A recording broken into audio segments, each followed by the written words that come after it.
Olá, vamos começar com uma ideia. Pense só, uma única pessoa, uma só voz, recebe uma mensagem tão, mas tão poderosa que tem o potencial de abalar os maiores impérios do mundo. É exatamente sobre isso que a gente vai conversar hoje, uma missão de proporção global.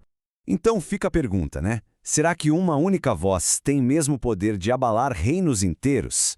A história que a gente vai analisar hoje não só diz que sim, como mostra na prática como isso aconteceu, e foi de um jeito bem dramático. Vamos mergulhar nisso? E no centro de tudo isso a gente encontra ele, o profeta Jeremias. Esse versículo que está na tela, bom, essa é basicamente a ordem de serviço dele. E a escala é de cair o queixo, né? Ele não foi chamado para ser um conselheiro de um reizinho, não. A missão dele era confrontar nações e reinos. E olha que interessante essa tarefa dupla. De um lado, arrancar, derrubar, destruir. Mas o outro, edificar e plantar. É uma missão de desconstruir para depois reconstruir. E tudo isso numa escala mundial. Ok, mas aí a gente pensa, como é que uma pessoa só pode ter uma autoridade desse tamanho?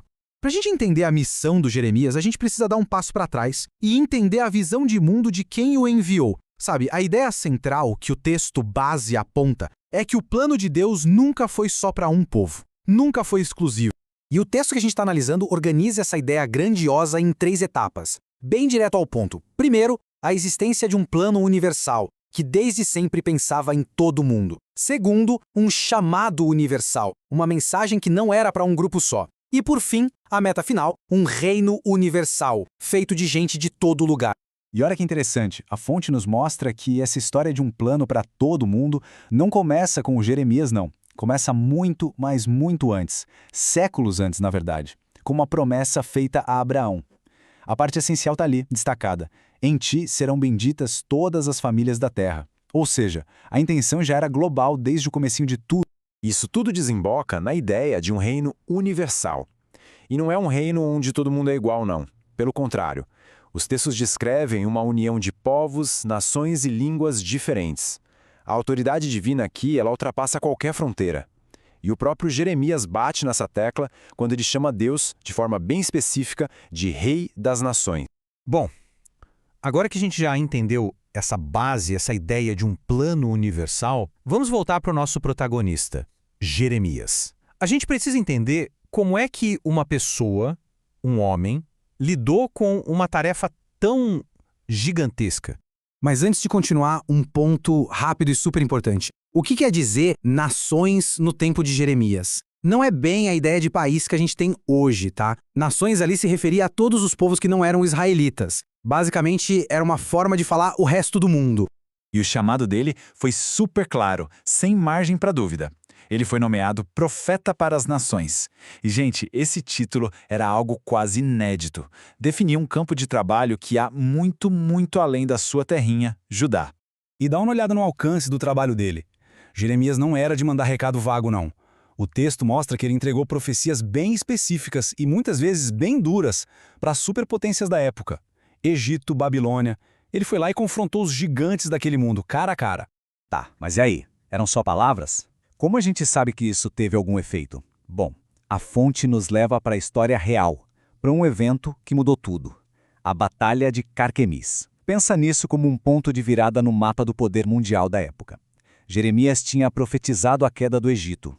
E aí, em 605 a.C., acontece essa batalha e, bingo, a Babilônia vence e se torna a nova superpotência. Exatamente como a profecia tinha apontado. É história confirmando a palavra. Toda essa história antiga nos faz pensar numa coisa importante. O que isso tem a ver com a gente hoje? O texto argumenta que a missão de Jeremias não terminou com ele. Era parte de uma responsabilidade maior, como se fosse uma tocha que precisava ser passada para frente.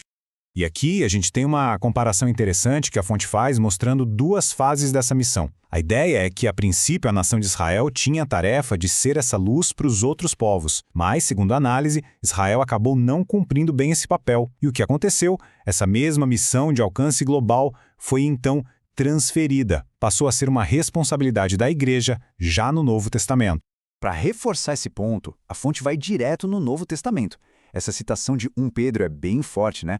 Usa termos como geração eleita, sacerdócio real, nação santa.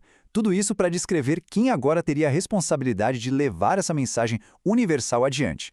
E com isso, a gente chega na parte do legado. Afinal, como é que o trabalho de um profeta de tanto tempo atrás se conecta com o nosso mundo hoje? O ponto principal aqui é que o chamado de Jeremias não foi um evento único, que aconteceu e acabou. Foi, na verdade, o começo de algo que continua. Então, para a gente amarrar tudo, o que a gente pode levar dessa análise? Primeiro ponto, o ministério de Jeremias mostra que o plano de Deus sempre foi pensado para todo mundo, sem exceção. Segundo, as regras de justiça e juízo valem para todos, universalmente. Terceiro, o trabalho dele é visto como uma espécie de precursor da famosa Grande Comissão do Novo Testamento, aquela ideia de levar a mensagem para o mundo todo. E por fim, a grande lição é que essa responsabilidade de compartilhar a mensagem é um tema que não para, que continua atravessando a história. E para fechar, fica essa provocação para a gente pensar. Como é que uma mensagem tão antiga, que nasceu num mundo de impérios, de reis, de batalhas, como é que ela pode ter alguma relevância para as nações do nosso mundo hoje? Um mundo tão diferente e com desafios tão complexos? É uma pergunta que, com certeza, vale a pena guardar e refletir.